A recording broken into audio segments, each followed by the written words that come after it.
13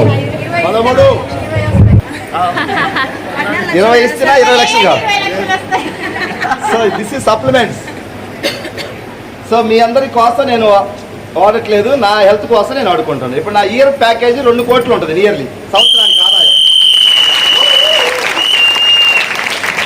ఓకేనా? ఇప్పుడు ఏ చెత్త పడితే ఆ చెత్త తినడానికి లేదు, నాకు బాడీని కాపాడుకోవాలి. 2 కోట్లు వచ్చే బాడీ సంవత్సరానికి. అవునా? సార్ అవునా? సో అయిపోయిందా? మంత్రాలు రాలే నాకు మాయ చేయడానికి, అన్నీ ఇక్కడే ఉన్నాయి.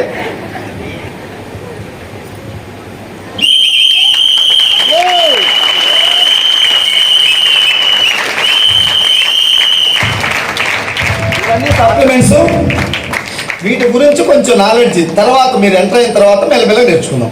ఈ నాలెడ్జ్ అంతా ఇప్పుడు చెప్తే కొద్ది కాదు. హార్ట్కి ఏం వాడాలా, షుగర్కి ఏం వాడాలా, లివర్ హెల్త్కి ఏం వాడాలా, గ్యాస్ ట్రబుల్కి ఏం వాడాలి ఉన్నాయి. ఇంకా 2-3 రకాలు కల్పిస్తాం.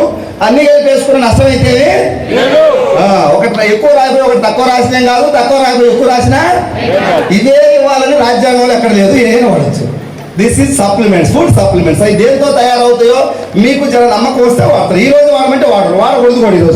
ఈరోజు జనరల్గా కుకింగ్ ఆయిల్, పేస్ట్, టీ పొడి, షాంపూ వాడదామా?